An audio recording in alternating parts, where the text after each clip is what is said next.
మేడారం జాతరకు భక్తులు పోటెత్తారు. భారీగా భక్తులు తరలి రావడంతో క్యూలైన్లన్నీ నిండిపోయి మేడారం కిక్కిరిసిపోయింది. లక్ష్మీపురం నుంచి పగిడిద్దరాజు బయలుదేరగా గిరిజన సాంప్రదాయ పద్ధతిలో పగిడిద్దరాజుకు స్వాగతం పలికేందుకు ఏర్పాట్లు చేశారు. ఇక సారలమ్మ రాక కోసం కూడా గద్దెను ఏర్పాటు చేశారు. మేడారం జాతరలో కీలక ఘట్టం ఆవిష్కృతం కాబోతుంది. ప్రధానంగా జాతరలో కీలక పాత్ర పోషించేది పోలీసులే. పోలీస్ శాఖకు సంబంధించినంత వరకు ఎటువంటి ఏర్పాట్లు చేశారు. మరోవైపు క్రౌడ్ కంట్రోలింగ్, తర్వాత ట్రాఫిక్ కంట్రోలింగ్, మరోవైపు మిగిలిన వ్యవస్థనంతా కూడా ఒక స్థాయిలో తీసుకురావడానికి వాళ్ళు ప్రయత్నాలు చేస్తున్న పరిస్థితి కనిపిస్తుంది. ప్రస్తుతం మనతో పాటు జిల్లా ఎస్పీ శిరీష్ గారు నాతో మాట్లాడారు. సార్ చెప్పండి, యాక్చువల్గా ఎట్లాంటి ఏర్పాటు చేశారు? ఇవాళ సారలం వస్తుంది, సో అక్కడ మీ శాఖ పరంగా ఎట్లాంటి ఏర్పాటు? ఈరోజు జాతర మనకి మహాజాతర ప్రారంభమైంది. సో మెయిన్ ఈరోజు 3 దేవతలు గద్దె పైన వస్తారు. సో దానికి ప్రొసెషన్ అనేది చాలా ఇంపార్టెంట్. దానికి మనము లాస్ట్ టైము ప్రీవియస్గా వర్క్ చేసిన ఆఫీసర్స్ వాళ్ళతో పాటు సీనియర్ ఆఫీసర్స్ ఎవరు వర్క్ చేశారు and who can more liaison with the Poojaris వాళ్ళని ఐడెంటిఫై చేసి, ఆ రోప్ పార్టీస్ కూడా 2-3 డేస్ నుంచి మనకి చాలా డ్రైవ్ ప్రాక్టీస్ చేసి దే ఆర్ ఆల్ ప్రిపేర్డ్. వాళ్ళు ఆల్మోస్ట్ అందరూ కూడా ఆల్రెడీ రెస్పెక్టివ్ ప్లేసెస్లో కూడా డిప్లాయ్ అయి ఉన్నారు.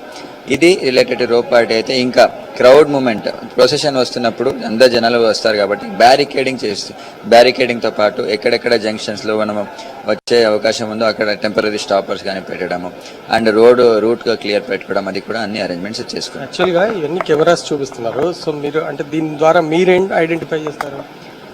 ఇప్పుడు ఒకటి ఇదంతా cameras, this is only few cameras which are being displayed. లోపల ఉన్న రూమ్లో ఇంకా 300 కెమెరాస్ ఆర్ బీయింగ్ డిస్ప్లేడ్. ఇక్కడ నుంచే గట్టమ్మ టెంపుల్ కూడా ఎట్లా ఉంది పరిస్థితి అనేది కూడా వాచ్ చేయొచ్చు. అక్కడ వస్తున్న క్రౌడ్, వెహికల్స్ ఎంత ఉంది, ట్రాఫిక్ జామ్ అయ్యే ఏదైనా సిచ్యువేషన్ ఉందా, అక్కడ ఉన్న officers whether they are really doing their job or not. వాళ్ళని ఇక్కడ నుంచే మేము అలర్ట్ చేస్తే అక్కడ ఉంటారని అంటారు. సో అక్కడ మీ ముందు ఒక వెహికల్ వచ్చింది చూడండి అంటే they will get more alert. So ఆ విధంగా ఒకటి అనలైజ్ చేస్తాము. సెకండ్ థింగ్ ఏంటంటే ఇప్పుడు చూడండి, ఇప్పుడు గద్దె ఏరియాలో ఎంతమంది ఉంటారు, వాళ్ళకి పుషింగ్ పార్టీలు పని చేస్తున్నారా లేదా అనేది చూసుకోవాల్సి వస్తుంది. ఇక్కడ టెంపుల్ టు ఐటీడీఏ ఉండొచ్చు. మీ కెరీర్లో ఇది బెస్ట్ ఎక్స్పీరియన్స్. యాక్చువల్గా మీరు గతంతో పోలిస్తే ఇది చాలా బిగ్ టాస్క్. సో ఎట్లా ఫీల్ అవుతుంది? This is definitely biggest responsibility and I feel it is an opportunity also. Okay, ఎందుకంటే ఫస్ట్ పాయింట్ నేను 1.5 month అయింది. అంత సీనియర్ ఆఫీసర్స్ కోఆపరేషన్ ఉన్నారు, మన మంత్రి గారు గైడెన్స్ ఇస్తున్నారు. సో దానివల్ల ఏంటంటే నాకు చాలా వరకు experience in terms of learning, then corrective measures. Last time ఏం జరిగింది అది కూడా అంతా ఈసారి ఎన్ష్యూర్ చేసుకోవడం జరిగింది. Definitely I feel it's a biggest privilege. Senior ఆఫీసర్స్తో కూడా కనెక్టివిటీ పెరుగుతుంది. గతంలో పనిచేసిన ఆఫీసర్స్ ఎప్పటికప్పుడు మీకు మానిటర్ చేయడం, మీరు వాళ్ళతో సలహాలు తీసుకోవడం, ఇదంతా కూడా మీకు ర్యాపో పెరుగుతుంది కదా. సో అది ఎట్లా ఉంది? సో చాలా బాగుంది. బికాజ్ అందరూ కూడా ఇప్పుడు మేడారం అంటే ఇది చిన్న విషయం కాదు. Entire state, even entire country will be watching it. So definitely as a Mulugu SP I feel blessed. నమ్మక ఆశీర్వాదం పైన నేను ఇక్కడ ఉండాలని నేను భావిస్తున్నాను. Thank you. ఇది మొత్తంగా ఎస్పీ చెప్తున్నారు. ప్రధానంగా ఇక్కడ క్రౌడ్ ఎప్పటికప్పుడు తమ మేనేజ్మెంట్లో ఎక్కడ స్టాంపేడ్ కాకుండా పూర్తి స్థాయిలో సమ్మక్క జాతరను సక్సెస్ చేసే దిశగా ముందుకు సాగుతున్నామని చెప్తున్నారు. మేడారం జాతరకు భక్తులు పోటెత్తారు. భారీగా భక్తులు తరలి రావడంతో క్యూలైన్లన్నీ కూడా నిండిపోయి మేడారం కిక్కిరిసిందని చెప్పొచ్చు.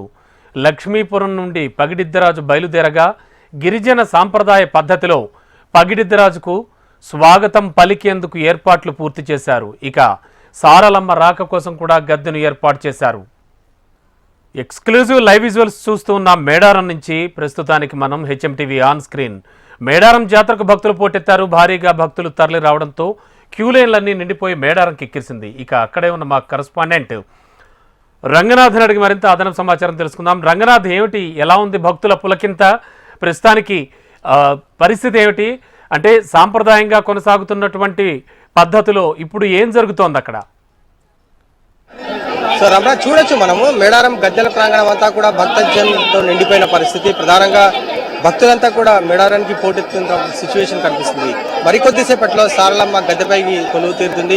ఇప్పటికే సాంప్రదాయబద్ధంగా కన్నెపల్లిలో సారలమ్మ దేవాలయాల్లో పూజలు నిర్వహించిన తర్వాత ఇప్పుడే కొద్దిసేపటి క్రితమే సారలమ్మను బయటికి తీసుకుని వచ్చారు. అక్కడి నుంచి నేరుగా జంపన్న వాగు మీదుగా మేడారం గద్దెల ప్రాంగణానికి చెందింది. ప్రధానంగా ఇందులో జాతరలో ఒక విశిష్టత ఏంటంటే, జాతరకు సంబంధించినంత వరకు ఒకవైపు సమ్మక్క సారలమ్మ గద్దెలెక్కడం ఒక ఎత్తు అయితే ఇక్కడ మొక్కుబళ్ళ పర్వం మరొక ఎత్తుగా చెప్పుకోవాలి.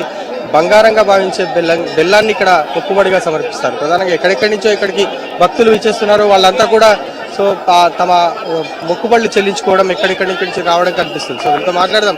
ఎక్కడి నుంచి వచ్చారమ్మా? మేము మంచిగా మొక్కుబడి చెల్లించడానికి ఉన్నాం, లైన్ లో ఉన్నాం. ఎట్లుంది ఫెసిలిటీస్ ఎట్లున్నాయి? మీరు అన్ని బాగానే ఉన్నాయి కానీ కొంచెం ఎగ్జాక్ట్ రోడ్ మ్యాప్ అనేది ఎగ్జాక్ట్ ఇవ్వలేదు. కొంచెం భక్తులకు ఇబ్బంది అవుతుంది. ఎటు నుంచి ఎడికి పోవాలి, బై కార్ రూట్ ఎట్లా పోవాలి, బై ప్రైవేట్ వెహికల్స్ ఎట్లా వస్తే పోవాలి, బస్ రూట్ ఎట్లా వస్తే పోవాలి, కరెక్ట్ మ్యాపింగ్ అని గైడ్ లైన్స్ ఇచ్చేటోళ్ళు ఎవరు లేరు. ఆల్రెడీ పోలీస్ యాప్ కూడా రిలీజ్ చేసింది కదా? చేసింది కానీ ఇప్పుడు వయా కారణం వస్తే జంపన్న అవతల ఒక 2 కిలోమీటర్స్ అవతల కార్ పార్కింగ్ అవుతుంది. అక్కడ నుంచి దారి కన్ఫ్యూజింగ్ ఉంది, ఎగ్జాక్ట్ లేదు. మేమే తిరిగి వచ్చినాం. ఇప్పుడు ఒక గవర్నమెంట్ బస్ ఫెసిలిటీలు వచ్చిన వాళ్ళకే ఈజీగా ఉన్నాయి, కన్వీనియంట్ ఉన్నది. ప్రైవేట్ వెహికల్స్ వస్తే బాగా ఇబ్బంది ఉన్నది. మీరు చెప్పండి అమ్మా, యాక్చువల్ గా ఈ మేడారం జాతరలో ఏం చేస్తారు? మొక్కుబళ్ళు ఎక్కడైతే రేపు వెళ్ళాము.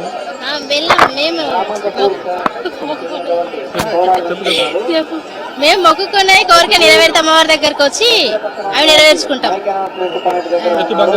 ఎత్తు బంగారాలు ఉంటారా? ఈ 3-4 రోజులు ఇక్కడే ఉంటారా? వన్ డే అట్లా వన్ డే ఉంటాం. ఇక్కడికి వస్తున్న భక్తులంతా కూడా పెద్ద ఎత్తున తమ మొక్కుబళ్ళు చెల్లించుకోవడం, వచ్చే క్రమంలో కూడా కొంత ఇబ్బంది కలిగింది అని కూడా చెప్తున్నారు. సో ఇక్కడ మరికొంతమంది భక్తున్నారు. ఎక్కడి నుంచి వచ్చినా? బెల్లంపల్లి గోలేట్ నుంచి వచ్చాను. బెల్లంపల్లి గోలేట్ నుంచి వచ్చాను. ఎక్కడి నుంచి వచ్చిరమ్మా?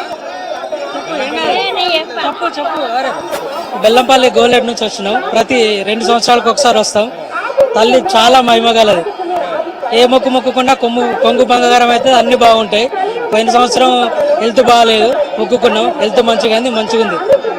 సో ఎట్లుంది క్రౌడ్? ఇది మీరు వచ్చేప్పుడు మీరు ఉంటారా ఇక్కడ 3 రోజులు? ఫెసిలిటీస్ కనిపిస్తున్నాయి అక్కడ? మేము మంగళవారం వచ్చినాం. ఇప్పుడు ఈ కొత్త ప్రభుత్వం వచ్చిన తర్వాత సీతక్క ఆధ్వర్యంలో చాలా బాగుంది. క్యూ లైన్స్ అయితే ఎవరి వాళ్ళకు సపరేట్ 3 లైన్లు 4 లైన్లు పెట్టారు. కానీ కొంచెం లోపలనే కొంచెం ఇబ్బందికరంగా ఉంది. అయినా చాలా బాగున్నాయి. శానిటేషన్ కానీ హెల్త్ పరంగా కానీ ఏ పరంగా కానీ చాలా చక్కగా ఉంది. సీతక్కకు మరీ ధన్యవాదాలు తెలుపుకుంటాను. చూస్తున్నాము ఇక్కడ కొంతమంది కూడా భక్తులు ఉన్నారు. ఎక్కడి నుంచి వచ్చారండి? చూస్తున్నాం వీళ్ళంతా కూడా భక్తులు మరికాసేపట్లో ఇక్కడికి కొలువు తీరన్న సారలమ్మ కోసం ఎదురు చూస్తున్న పరిస్థితి కనిపిస్తుంది. ఎప్పట్లోగా సారలమ్మ ఇక్కడికి చేరుకుంటుందని అందరూ అడుగుతున్నారు. సో వీళ్ళతో ఎక్కడి నుంచి వచ్చారు? ఉప్పుగూడ హైదరాబాద్. మొక్కులు చెల్లించాము. చాలా అతిపెద్దమైన జాతర మన ఆసియా ఖండంలోనే మేడారం జాతర. భక్తుల కోరికలు ఏది కోరుకున్నా అది అనుకోగానే వచ్చే ఏడాది వరకు లేకుంటే తక్షణమే జరిగే చాలా ఎక్స్పీరియన్స్ ఏంది జాతర? పవర్ఫుల్ అమ్మవారు. ఏది అనుకున్నా పవర్ఫుల్ అమ్మవారు, చాలా పవర్ఫుల్ అమ్మవారు. అనుకున్నట్టు చాలా మంది వస్తారు. బంగారం ఎక్కిస్తారు. అనుకున్నట్టు చేస్తారు. నేను చిన్నప్పటి నుంచి వస్తాను. చూస్తున్నాం వీళ్ళంతా కూడా ఇక్కడ బంగారంగా భావించే బెల్లాన్ని ఇక్కడ సమర్పించుకోవడం అనే ఆనవాయితీగా వస్తుంది. సో మొక్కుబళ్ళే జాతరలో ప్రధాన పర్వంగా చెప్తారా? ఒక్క మొక్కుబళ్ళ రోజే సుమారుగా 70 నుంచి 80 లక్షల మంది జాతరకు వస్తారని అధికారులు అంచనా వేస్తున్నారు. 3వ రోజు అంటే శుక్రవారం మొక్కుబళ్ళ పర్వం ఉంటుంది. ఆ రోజు పెద్ద ఎత్తున జనం తరలి వచ్చే అవకాశం కూడా ఉంది. అంటే ఇవాటి నుంచి వాళ్ళ సాయంత్రం నుంచి పబ్లిక్ పెరిగిన నేపథ్యంలో సో జాతరకు సంబంధించినంత వరకు ఆల్రెడీ ప్రధాన ఘట్టానికి మరి కాసేపట్లో పూర్తి కాబోతుంది. ప్రధానంగా సారలమ్మ ఈ గద్దెపై కొలువు తీరే సమయం ఆసన్నమైంది. ఆల్రెడీ కన్నపల్లి నుంచి సారలమ్మ బయలుదేరింది. పగిడితరాజు గోవిందరాజులు మేడారం గ్రామానికి చేరుకుంటున్నారు.